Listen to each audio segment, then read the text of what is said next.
Delhi mall के बारे में जान लेते हैं कि ये मॉल बन क्या रहा है, इसका कॉन्सेप्ट क्या है। और रेंटल्स की अगर बात करें तो as a investor, as a निवेशक, मैं कितना रेंट एक्सपेक्ट कर सकता हूँ अपनी दुकान से? मेंटेनेंस चार्जेस इसके मॉल के कितने होंगे अप्रोक्सीमेटली? अच्छा, तो सब कुछ सारी एप्लीकेशंस ऑनलाइन ही भरी जाएंगी। This project is in PPP with DDA. तो ये पीपीपी क्या है और डीडीए के साथ क्या रिलेशन? सुरक्षित निवेश योजना के अंडर ये आता है, ये योजना क्या है? नमस्कार, वेलकम टू आकाशवाणी। और आज हम हैं बहुत ही स्पेशल गेस्ट के साथ डिस्कस करने वाले हैं एक ऐसा प्रोजेक्ट जो कि once in a lifetime opportunity होता है, जो कि है Delhi mall by Raheja developers in PPP with Delhi development authority. तो ये पीपीपी क्या है, डीडीए का क्या रोल है, रहेजा क्या कर रहा है, we will discuss all of this in this podcast today. So let me welcome our guest today, which is mister Mohit. He is with us today. He is the Senior Vice President Sales of Raheja. Welcome to our podcast, sir. Thank you so much. Thank you.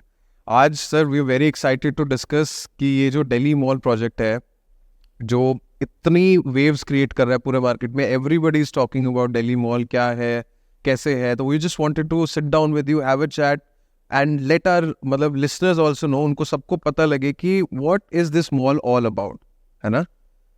ये जो एक mall है, ये basically main Patel Nagar road के ऊपर और Kirti Nagar metro station के just adjacent में ही है। जो लोकेशन है वो लोकेशन इसकी एक सेंट्रली लोकेटेड है, जहाँ से जितने भी बड़े बाजार like Ghaffar market, Panchkuian road, Panchkuian market, या फिर सीपी का आउटर सर्कल या इनर सर्कल हो, जहाँ पे इस लोकेशन से और सीपी के बीच में कोई भी एक ऑर्गेनाइज मॉल का कॉन्सेप्ट है ही नहीं। आज जितने भी ब्रांड्स हैं वो चाहते हैं एक ऑर्गेनाइज मॉल के अंदर हम अपनी शोरूम का ओपन करें। उनको एक स्पेस दिल्ली के अंदर देखने को नहीं मिलता है। मिलते भी हैं तो वहाँ पे कुछ चीज़ें मिसिंग होती हैं, यानी कि जहाँ पे रिटेल होगा वहाँ पे फूड कोर्ट नहीं होगा, सिनेमा नहीं होगा। एक जो कंप्लीट पैकेज है जहाँ पे आपका retail, food court, cinema, multi level car parking, 3 basement of car parking, जहाँ पे आपके पास एम्पल स्पेस है कार को पार्क करने के लिए। घंटों लाइन के अंदर नहीं लगना पड़ेगा, इतनी गाड़ियों का आज हमारे पास में स्पेस है इस मॉल के अंदर जी। तो आप इसे एक प्रीमियम ब्रांड मॉल कह सकते हैं, जहाँ पे ए कैटेगरी के मॉल होंगे। ए कैटेगरी का मॉल का मतलब होता है कि जी आसपास की कैपेसिटी कैसी है लोगों की, यानी कि इसके 3 से 5 किलोमीटर के अंदर रेडियस के अंदर जो लोग रहते हैं या जो एरियाज हैं वो एक हाईली कैपेसिटी यानी बड़ी पॉकेट के लोग यहाँ पे आसपास रहते हैं। ये जैसे कि कच्चे एरियाज की बात करें, न्यू राजेंद्र नगर, पटेल नगर, ईस्ट पटेल नगर, आपका पंजाबी बाग और रामा रोड, कीर्ति नगर, ये एक हाईली कैपेसिटी वाले एरियाज है जहाँ पे लोगों की पॉकेट अलाउ करती है। तो यहीं पे ही जो प्रीमियम ब्रांड का मॉल है वो आके अपनी शोरूम्स को ओपन करता है ताकि उनको वैसा एक फुटफॉल क्रिएट हो सके। करेक्ट। तो अब इन जो हमने अपने लोकेलिटी की बात करी है, इसमें सबसे बड़ा जो एक ड्रॉबैक है वो है पार्किंग, जो मॉल एड्रेस कर रहा है। एक और जो प्रॉब्लम इस एरिया की वो है ट्रैफिक। काफ़ी लोग यहाँ पे ट्रैफिक की वजह से आने से कतराते हैं। तो उसके लिए कुछ आप डेवलप कर रहे हैं या सरकार ने कुछ इनिशिएटिव लिए हैं? दिल्ली के अंदर कोई ऐसा एरिया मैं नहीं समझता जहाँ पे ट्रैफिक आज ना हो। आज मैं खुद पीतमपुरा रहता हूँ और यहाँ से मुझे अगर गुड़गांव ट्रेवल करना होता है तो मुझे 2 से 2.5 घंटे का वक्त लगता है जी। क्योंकि आज दिल्ली से ज़्यादातर जनता जो अपने नौकरी या व्यापार के लिए जाती है वो जाती ही आपकी गुड़गांव या नोएडा की तरफ जी। लेकिन ये जो आप एरिया देख रहे हैं ये मार्केट होने की वजह से थोड़ा सा यहाँ पे आप ये कह सकते हैं उतना ज़्यादा ट्रैफिक भी नहीं है, लेकिन थोड़ा बहुत रहता है, जिसके ऊपर सरकार ने इसके ऊपर कुछ पर्याप्त एक्शंस लिए हैं। अच्छा। जिसके अंदर जो पूसा रोड का जंक्शन जो है, पूसा का जो जंक्शन है वहाँ से लेकर मोती नगर तक के क्रॉसिंग तक ये पूरा नो सिग्नल फ्री रोड होगा, में कोई सिग्नल नहीं होगा। और आपका जो यू टर्न्स है या तो आपका पूसा जंक्शन से होगा या फिर आपका मोती नगर की क्रॉसिंग से होगा। तो बीच में आपकी कोई एनक्रोचमेंट नहीं रहेगी, और जितने भी बीच में एनक्रोचमेंट्स आप देख रहे होंगे रंजीत नगर के आसपास मेन रोड के ऊपर, वो सारी इलीगल कंस्ट्रक्शन है, जो कि आने वाले टाइम के अंदर डीडीए इनको ऑलरेडी डिमोलिश भी करेगी, और अभी इन लोगों को नोटिसेस डीडीए की तरफ से जा भी चुके हैं। अच्छा, तो ऑफिशियल कम्युनिकेशन डीडीए से जा चुका है कि इनका इंक्रोचमेंट हटाया जाएगा, तो इसकी वजह से फिर रोड भी हमारी ब्रॉड हो जाएगी, जो है आपकी और 12 से 15 मीटर और वाइड हो जाएगी। Very nice. और यहाँ पे उतना ट्रैफिक जितना आपको देखने को मिलता है उतना नहीं मिलेगा। ट्रैफिक भी इस वजह से होता है क्योंकि यहाँ पे इस रोड के ऊपर पार्किंग की कोई व्यवस्था नहीं है, और दुकानें हैं, शॉप्स हैं, जिस वजह से बंदा वहीं गाड़ी रोकता है और अपने सामान को परचेज करता है। तो इसी चीज को डीडीए ने और ट्रैफिक पुलिस की मदद से इस चीज को नोटिस भेजा गया है और इलीगल एनक्रोचमेंट को हटाया जाएगा। Very nice. तो राइट ऑफ द बैट हमने एक चीज तो जान ली कि मॉल की नीड इस एरिया में है। आसपास में कोई प्रीमियम मॉल नहीं है because of parking, because of not the big brands not being present in this area, and a lot of आसपास के एरिया में बहुत सारे अच्छी रिहाइश है जहाँ पर डीप पॉकेट्स वाले लोग रहते हैं। नाउ इसमें एक चीज़ और जानना चाह रहे थे सर, हम पढ़ रहे थे कि this project is in PPP with DDA, तो ये पीपीपी क्या है और डीडीए के साथ क्या रिलेशनशिप? पब्लिक प्राइवेट पार्टनरशिप होती है जिसके अंदर एक गवर्नमेंट एंटिटी और एक प्राइवेट का एक साझेदारी होती है, जिसके अंदर जो लैंड की अलॉटमेंट है वो सरकार देती है। उसके फर्ज में हमको कुछ डीडीए को मकान बना के देने हैं कि करीबन ऑलमोस्ट 90% रेडी हैं। उसके फर्ज में हमें ये 5.5 एकड़ की लैंड मिलती है जिसके ऊपर हम अपनी मिक्स यूज डेवलपमेंट कर रहे हैं। एक रेजिडेंशियल टावर बना रहे हैं और एक हम कमर्शियल मॉल को क्रिएट कर रहे हैं यहाँ पे। अच्छा, तो और ये सुरक्षित निवेश योजना के अंडर ये आता है, ये योजना क्या है? सुरक्षित निवेश योजना यानी कि सबसे पहले कस्टमर कहीं भी इन्वेस्ट करता है, उसका पहला फोकस होता है कि जहां भी मैं इन्वेस्ट कर रहा हूँ क्या वो चीज़ सुरक्षित है। सुरक्षित 2 चीज़ों से आती है। Exactly. सुरक्षा कैसे मिलेगी? सुरक्षा मिलेगी, रेरा अप्रूव प्रोजेक्ट होना चाहिए, ठीक है, सरकार के सुपरविजन में होना चाहिए, सरकार यानी कि डीडीए। उसके ऊपर कंस्ट्रक्शन तेजी से चलनी चाहिए, बिल्कुल, मटेरियल अच्छा यूज होना चाहिए, जो लोकेशन है वहाँ पे पब्लिक ट्रांसपोर्ट होना चाहिए। राइट। तीसरी चीज, जो एरिया है वहाँ पे अच्छी ऑक्यूपेंसी होनी चाहिए। तो आज दिल्ली जैसे शहर के अंदर जहाँ पे आप बिल्कुल बीचों बीच शहर के बैठे हो, बिल्कुल सीपी के पास, और जहाँ पे भी बंदा जो इन्वेस्ट कर रहा है उसको 3 चीजें चाहिए। एक चाहिए आपको रेंटल, सही प्राइसिंग, तीसरा करेक्ट, रेरा से अप्रूव। तो ये तीनों चीजें कंपनी इसके अंदर प्रोवाइड कर रही है। परफेक्ट। तो योजना बड़ी अच्छी लग रही है सुनने में, इसी वजह से काफ़ी ज़्यादा इंटरेस्ट हम देख रहे हैं इस बारे में आ रहा है।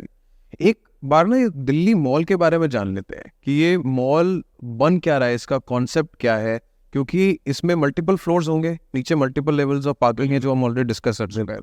तो इसको कैसे ब्रेक डाउन किया? क्या ये मॉल ज़्यादातर रिटेल को टारगेट करेगा, शॉपिंग के लिए रहेगा, खाने पीने के लिए, मल्टीप्लेक्सेस, क्या रहेगा इस मॉल के अंदर? मेजॉरिटी जो मॉल को चलने के लिए सबसे ज़्यादा मोस्ट इम्पॉर्टेंट फैक्टर होता है वो फर्स्ट आती है आपकी पार्किंग।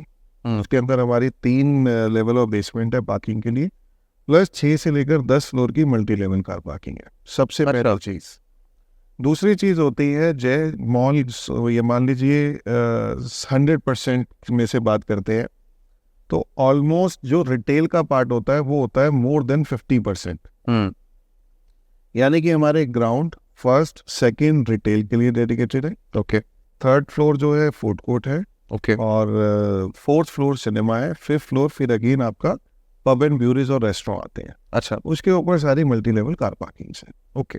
तो अभी जो ये रजिस्ट्रेशन प्रोसेस जो ये अभी हम कर रहे हैं सुरक्षित निवेश योजना के अंडर, तो इसमें सभी फ्लोर्स पे अवेलेबल है? नहीं, इसके अंदर सिर्फ और सिर्फ 4 फ्लोर्स हैं, ग्राउंड, फर्स्ट, सेकंड और थर्ड। 3 फ्लोर रिटेल के है, 1 फूड कोर्ट का है। बाकी जो जितना भी स्क्वायर फीट बचा है हमारे पास, वो हम उसको अपने फ्यूचर के अंदर खुद उसको रन करेंगे और उसका रेंटल हम खुद रखेंगे। अच्छा, बाकी जो हमने क्लाइंट्स को सेल करना है वो सिर्फ इन्हीं 4 फ्लोर्स पे करना है, बाकी का मॉल हमने अभी सेल नहीं करना। अच्छा, तो रहेगा का डेवलपर का इन्वॉल्वमेंट एंड तक रहेगा क्योंकि खुद की अपनी रहेगी। ठीक है। और जो ऊपर मल्टीप्लेक्स आ रहा है वो भी आई थिंक काफी बड़ा आ रहा है, दिल्ली सबसे बड़ी one of the biggest cinema in north central Delhi के अंदर आप कह सकते हैं, जिसमें 9 स्क्रीन सिनेमा है, आइनॉक्स का इंसिग्निया करके ब्रांड है, करेक्ट, और 7 मैक्स करके है, तो ये सारी चीज़ें इसके अंदर होंगी, और one of the largest cinema in central west Delhi. तो इसमें मान लीजिए मुझे या किसी इन्वेस्टर को दुकान खरीदनी है, तो वो कितनी बड़ी दुकान ले सकता है, और क्या उसके लिए उसको प्रोसेस फॉलो करना होगा अगर दुकान लेनी है तो? वो 40 स्क्वायर फीट से लेकर 150 स्क्वायर फीट के मल्टीपल के अंदर यूनिट्स ले सकता है। अच्छा, ठीक है। तो 40 स्क्वायर फीट का मिनिमम साइज है, और अकॉर्डिंग टू द फ्लोर्स वो वेरी करता है आपका साइज। उसको खरीदने के लिए पहली बात, हम इसके अंदर जो है एक ड्रॉप के सिस्टम से ही यूनिट्स को अलॉट करेंगे जी, क्योंकि लोकेशन एक ऐसी है और ऐसी एक योजना हमने बनाई है जो कि सरकार का भी प्रोजेक्ट है, तो लोगों का बहुत रुझान है इधर की तरफ लेने का। तो हम भी चाहते हैं जो भी लोग लेना चाहते हैं वो अपने आवेदन को हमारे ऑनलाइन प्रक्रिया के द्वारा ही कर सकते हैं सिर्फ। अच्छा, हम किसी भी तरीके का कोई भी मैनुअल प्रोसेस को फॉलो नहीं करेंगे। अच्छा, तो सब कुछ सारी एप्लीकेशंस ऑनलाइन ही भरी जाएंगी? जैसे आप अपने फ़ोन को उठाते हैं, आप ब्लिंकिट से कुछ ऑर्डर करते हैं, स्विगी से अपना ऑर्डर मंगवाते हैं, अमेजोन से चीज़ खरीदते हैं, ऐसे ही आपके हाथ में एक एंड्रॉयड फ़ोन है जिसके अंदर आपको जाना है www.delhimallcomplex.com, और वहाँ पे जाके आपको अपनी एप्लीकेशन के लिए 31,000 रुपये देने हैं, जो कि रिफंडेबल अमाउंट है। अच्छा, अगर आपका ड्रॉ के अंदर नाम नहीं आता तो पूरा के पूरा पैसा 30 दिनों के अंदर आपके अकाउंट के अंदर दोबारा से वापस किया जाएगा। अच्छा, जैसे हम जाते हैं कभी गाड़ी बुक कराने तो एडवांस अमाउंट दे के आते हैं, वो रिफंडेबल होता है, उसी तरीके से ये रिफंडेबल है। रिफंडेबल। अच्छा, वेरी नाइस। तो अभी ये हमारा जो रजिस्ट्रेशन प्रोसेस है वो स्टार्ट हो चुका है, और कब तक चलेगा? हमारा 5 जून से स्टार्ट, सुबह 8 बजे से स्टार्ट हो गया था, और इसकी जो लास्ट डेट है वो 20 जून है, 20 जून, और 23 को हम इसका ड्रॉ करने वाले हैं। अच्छा, तो 23 से पहले आपने बताया कि अगर कोई इसको नहीं लेना चाहता है तो पैसा रिफंडेबल उस केस में भी होता है? अगर कोई बंदे को लगता है कि घर के अंदर कोई दिक्कत आ गई है, या फिर उसने गलती से भर दिया था, उसको नहीं समझ में आया बाद में रजिस्ट्रेशन करने के बाद, तो उसको कोई घबराने की ज़रूरत नहीं है। वो हमें एक ईमेल के द्वारा ये बता सकता है ड्रॉ से पहले कि मुझे ये पैसा वापस चाहिए, तो कंपनी आपका पैसा पूरा रिफंड करेगी। ओह, वेरी नाइस। तो अगर ड्रॉ से पहले भी उनके पास, इन्वेस्टर्स के पास ऑप्शन है पैसा वापस लेने को, और दुकान नहीं निकलती है तो भी रिफंड आ जाएगा रिफंड विद इन 30 डेज? बिल्कुल, परफेक्ट। ये साइट के ऊपर मेंशन है। अच्छा, अब इसमें मान लीजिए मैंने एक 50 स्क्वायर फीट की शॉप ले ली, तो उस 50 स्क्वायर फीट की शॉप में मैं कुछ अपना काम कर सकता हूँ या नहीं कर सकता हूँ, या कैसे वो पूरा फंक्शन कैसे कर रहा है? इसके अंदर आप मॉल के अंदर जो लीजिंग राइट है वो कंपनी ने अपने पास रखे, ओके, और हम ये लीजिंग जो है किसी आईपीसी के थ्रू करेंगे। आईपीसी क्या होता है? International property consultants. अच्छा, जैसे CBREs हो गए, और भी काफ़ी कंपनीज हैं, JLL, कुशमन एंड JLL, हाँ जी। तो इसके अंदर अभी हम जो ऑलमोस्ट लीज का LOI जो साइन कर चुके हैं वो ऑलमोस्ट 30 ब्रांड्स के साथ ऑलरेडी टाइप कर चुके हैं। ओके, और हमारे पास 500 से ज़्यादा एक्सप्रेशन ऑफ इंटरेस्ट है अब, जिनके अंदर हमने डिसीजन लेना है कि किस ब्रांड को देना है, किस ब्रांड को नहीं देना। वाह। अगर कोई भी आदमी को हम यहाँ पे दुकान अलॉट कर देते हैं, आप इसके अंदर ड्रॉबैक समझना, मॉल क्यों नहीं चलते हैं? मॉल इसलिए नहीं चलते हैं जनरली क्योंकि लोग अपनी दुकान खरीदते हैं और अपनी मर्जी से वो किसी को भी लीज पे दे देते हैं, जिस वजह से मॉल का पूरी जोनिंग खराब हो जाती है। जैसे गुड़गांव में MG रोड पूरा खराब होता है पूरा। आज वही मॉल सक्सेसफुल है जहाँ पे लीजिंग राइट डेवलपर के पास है। करेक्ट, वो अपनी मर्जी से अच्छे ब्रांड्स को ला सकता है, उसे क्लाइंट से नहीं पूछना है। तो आपकी जो लीजिंग राइट है वो कंपनी ने अपने पास रखा है, और आप इसका सेल्फ यूज नहीं कर सकते हैं। कंपनी इसको लीज आउट करेगी, और उसका जो किराया होगा महीने दर महीने आपको मिलता रहेगा, अपने खाते के अंदर आता रहेगा। ये हम आपसे एक एश्योरेंस देते हैं हम आप लोगों को कि जो भी ब्रांड्स होंगे सारे ये कैटेगरी के हो। अच्छा, अब तो मतलब लीजिंग राइट अपने पास रखने का ये भी एक रीजन रहा है कि आप ब्रांड क्वालिटी मेंटेन करना चाह रहे हैं पूरे मॉल में। ब्रांड क्वालिटी नहीं तो किसी बंदे ने मान लीजिए 500 फुट लिया, वो कहता है मैं दुकान खोलना चाहता हूँ, कल को कोई भी XYZ छोटा सा ब्रांड ले आता है तो मॉल पूरा खराब हो जाएगा, फुटफॉल ही नहीं क्रिएट फुटफॉल क्रिएट नहीं होगा। तो इस वजह से वो चीज़ों को अवॉइड करने के लिए लीजिंग राइट्स की और ब्रांड की सिलेक्शन अपने पास रखी है। ठीक है, तो जो रेंट्स आएंगे, मान लीजिए जैसे मेरा 50 स्क्वायर फीट की दुकान है, 1000 स्क्वायर फीट के स्पेस पे, वो 1000 स्क्वायर फीट मान लीजिए किसी बड़े ब्रांड ने ले लिया है, और मेरे पास 50 स्क्वायर फीट है, तो मुझे रेंट कौन देगा और कैसे आएगा? ये एक थर्ड पार्टी PMC होती है जिसके अंदर हम हायर करते हैं। अच्छा, जो भी कंपनी होती है, जैसे सपोज करें कि हमने पूरा मॉल मेंटेनेंस के लिए भी और लीजिंग के लिए भी JLL को दे दिया है या XYZ किसी भी कंपनी को दे दिया है, तो वो एक थर्ड पार्टी होगी जो कि आप लोगों को डायरेक्ट ब्रांड से जो भी रेंटल आएगा उनके पास आएगा एक मॉल के अकाउंट के अंदर, और वहां से वो आपको ट्रांसफर होगा। तो ये थर्ड पार्टी कंपनी के थ्रू ही ये होता है। जनरली जितने भी हमारे देश के अंदर मॉल है इसी तरीके से काम करते हैं। हाँ, सभी बड़े मॉल्स में ऐसे ही कोई बड़ी कंपनी JLL, कुशमल, SGV ये सब मैनेज करते हैं। बट ये कंपनीज मैनेज करती है पूरे मॉल को, इसके लिए कुछ चार्ज भी लेती होंगी।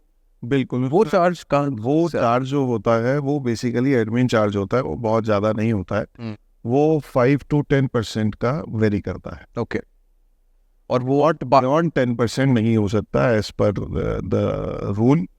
और जितना भी हमने पास के अंदर देखा है उससे ज़्यादा नहीं होता है। तो 90% तक का जितना भी आपका रेंटल होता है वो distribute amongst all the investors. Fair वो फिर सब में डिस्ट्रीब्यूट हो जाता है। तो मॉल है, तो मॉल अगर दुकान मेरी चल रही है तो अमूमन हम देखते हैं कि बाकी मॉल्स में अगर मेरे पास कोई दुकान होती है तो उसके मेंटेनेंस चार्जेस भी होते हैं।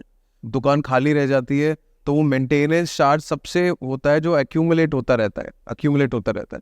मेंटेनेंस चार्जेस इसके मॉल के कितने होंगे अप्रोक्सीमेटली, और ये जल्दी से जल्दी कैसे चढ़ेगी, और नहीं चढ़ती है तो मेंटेनेंस का क्या होगा? मेंटेनेंस का कोई भी टेंशन किसी कस्टमर को, निवेशक को लेने की जरूरत नहीं है। उसका रीजन ये है कि उसका सेल्फ यूज के लिए नहीं है। अच्छा, जो भी आपका ब्रांड आता है वही टेनेंट जो होता है वही इसकी मेंटेनेंस को पे करता है। ओके, तो ब्रांड ही मेंटेनेंस को पे करेगा। ओके, मान लीजिए खाली रह जाता है, अगर कोई ब्रांड कुछ टाइम तक नहीं आती है, मान लीजिए 5 साल बाद कोई ब्रांड चला जाता है और बीच में 3-4 महीने का गैप आ जाता है, तो वो मेंटेनेंस चार्जेस कौन देगा? मैं आपको बताता हूँ।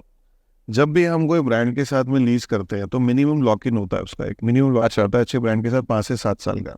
ठीक है, 5 से 7 साल के अंदर उसको रखना ही पड़ेगा, हमारे साथ रहना ही पड़ेगा। और अगर उसको वो मॉल खाली करने की, उस जगह को खाली करने की जरूरत होती है तो उसको हमें एटलीस्ट 6 महीने पहले इन्फॉर्म करना होता है लिखित में। तो 6 महीने के अंदर जो IPCs को हम ऑन बोर्ड लेके आए हैं वो IPCs उसको उस दौरान नए टेनेंट को ढूंढती है और उसको रेंट पे चढ़ाती है, क्योंकि हमारे पास 6 महीने का टाइम होता है। अच्छा, 6 महीने पहले ही हमें इन्फॉर्म करता है ब्रांड कि मैं इसको आज सपोज करें जून में हम बैठे हैं तो मैं दिसंबर में खाली करूंगा। तो वो हमारे पास जो IPCs है वो 6 महीने के अंदर नए टेनेंट को लेके आती है, और ऐसा जनरली होता ही नहीं है कि वो खाली रहे। हाँ, बड़े ब्रांड्स में, प्रीमियम मॉल्स में हमने नहीं देखा है कभी कोई स्पेस। टाइम जो है आपके पास बहुत ज्यादा होता है नया टेनेंट, और आपको उसमें नहीं ढूंढना होता है कस्टमर को, वो सारा काम IPCs का है। बहुत बढ़िया। तो आपने बताया कि हम ऑनलाइन जाके रजिस्ट्रेशन कर सकते हैं, 40-50 स्क्वायर फीट या 150 स्क्वायर फीट तक कोई भी स्पेस ले सकते हैं।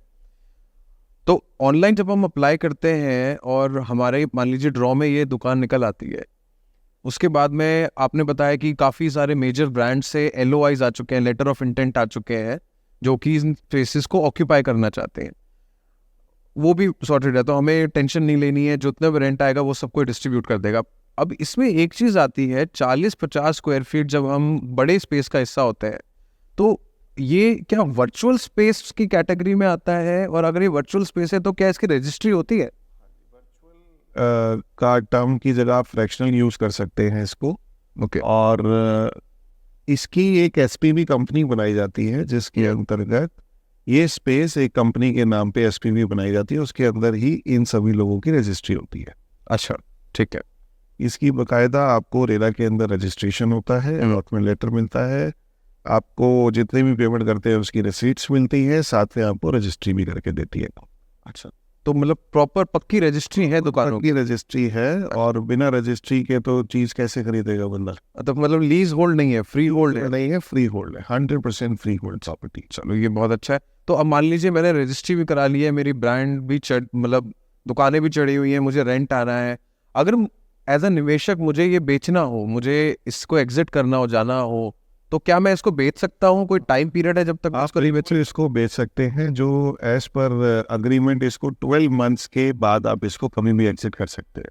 अच्छा, 12 महीने के बाद हम कभी भी इसको एग्जिट कर सकते हैं। Okay, that is very nice. तो अब मान लीजिए आज हमारी दुकान निकल आती है 23 तारीख को, तो हमें ये डिलीवरी कब तक मिलने वाली है? इसकी डिलीवरी 2025 नेक्स्ट ईयर के अंदर आपको ये डिलीवरी दी जाएगी। काम हमारा जोरों पर चल रहा है। अच्छा, अभी as per the construction update we reached on second floor slab, अभी थर्ड फ्लोर स्लैब का काम चल रहा है, और 5 मंजिला इमारत है, ऊपर 6 से 10 फ्लोर की हमारी पूरी कार पार्किंग है। तो हम 5 फ्लोर का ही इसको पूरा ओसी अप्लाई करेंगे और जल्द से जल्द इसको फिट आउट्स के लिए ब्रांड्स को आगे हैंड ओवर करेंगे। और रेंटल्स की अगर बात करें तो as a investor, as a निवेशक, मैं कितना रेंट एक्सपेक्ट कर सकता हूँ अपनी दुकान से? देखिए, अगर आरओआई की हम बात करते हैं, जनरली जितने भी बड़े ब्रांड्स होते हैं, चाहे ज़ारा हो, एचएम हो, या मार्क्स एंड स्पेंसर्स, तो जितने भी बड़े ब्रांड्स हैं, ये सब आते हैं रेवेन्यू शेयरिंग के ऊपर। अच्छा, रेवेन्यू शेयरिंग इनकी वेरी करती है according to the brand, according to the जो भी हमारी टर्म्स होती हैं। तो जनरली जो आपकी आरओआई निकल के आती है, अगर आप एट द एंड देखेंगे, तो 8 से 9% की आरओआई आपको अच्छे से निकल के आती है। 8 से 9% तो काफ़ी अच्छी आरओआई है। ये तो हम रेजिडेंशियल में देखते हैं तो 2% से 3% ही रहती है। आज बंदे के पास 4-5 ऑप्शन ही हैं। हाँ, आज वो रेजिडेंशियल जा सकता है, कमर्शियल जा सकता है, गोल्ड में इन्वेस्ट करता है, स्टॉक में इन्वेस्ट कर सकता है, या फिर अपने घर में पैसे को रख सकता है, या एफडी में डाल सकता है। जी। आज अगर आप इन 6 चीज़ों में से देखोगे तो रेजिडेंशियल के अंदर रिटर्न 1%। आज गोल्ड के अंदर जो है उसने धीरे धीरे हिसाब से बढ़ना है, उसके अंदर कोई रिटर्न खास ऐसा है नहीं। आज स्टॉक के अंदर आपका रिस्क है। आज हो सकता है कि वो आपको 36% दे जाए, लेकिन हो सकता है कि अगले ही पल वो खत्म हो जाए। जैसे ही हमारी गवर्नमेंट का इलेक्शन का जब रिजल्ट आ रहा था, तो उसी टाइम मार्केट ने काफ़ी अच्छा क्रैश किया, तो जो रिटर्न था वो सीधा चला गया आपका 50% डाउन। राइट, तो ये कभी भी आपका हो सकता है लगा हुआ पैसा भी आपका स्टॉक के अंदर खत्म हो जाए। और दूसरी चीज़ है आपकी एफडी। एफडी जो है एक स्टेडी इन्वेस्टमेंट है, जिसके अंदर 6-7% का आता है। आज 6-7% का रिटर्न के ऊपर बंदा जनरली इन्वेस्ट कर भी देता है। उसके अलावा तीसरी चीज़ आती है आपकी, जो लिक्विड को अपने घर पे रखना, डेप्रिशिएट होता है। वो डेप्रिशिएट होता है। एफडीज में एक प्रॉब्लम और है ना कि आपका 6-7% का तो रिटर्न आता है, बट कैपिटल अप्रिशिएट नहीं होता। यहाँ पर हमारी रिटर्न है, हाँ, capital appreciation according to the market वो तो आपको अलग मिलता ही रहेगा। According to the market shops की वैल्यू भी बढ़ती रहेगी और रेंट भी आता रहेगा। बढ़ता रहेगा। हर 3 साल के अंदर रेंटल भी रिवाइज होता है। अच्छा, कितना रिवाइज हो जाता है हर 3 साल में? 15%, 12 से 15% का क्लॉज है हर ब्रांड का। तो 15% अगर किराया हमारा रिवाइज होता है तो 15% वैल्यू भी एटलीस्ट इतनी तो बढ़ती ही बढ़ती है। ये तो आप जनरली ले सकते हैं कि अगले 3 साल के अंदर मैं समझता हूँ 40 से 50% का अप्रिशिएशन आपको आराम से देखने को मिलेगा। पोजीशन तक ही आपको आराम से इतना तो अप्रिशिएशन आएगा। अच्छा, ठीक है मोहित जी, बहुत बहुत शुक्रिया आपका। आपने हमारे इन्वेस्टर्स के लिए, हमारे लिए इतनी सारे हमारे डाउट्स क्लियर करे, और मैं खुद जाके अभी एक दुकान के लिए अप्लाई करता हूँ। This sounds very interesting, but thanks a lot and stay tuned with us. Thank you for watching.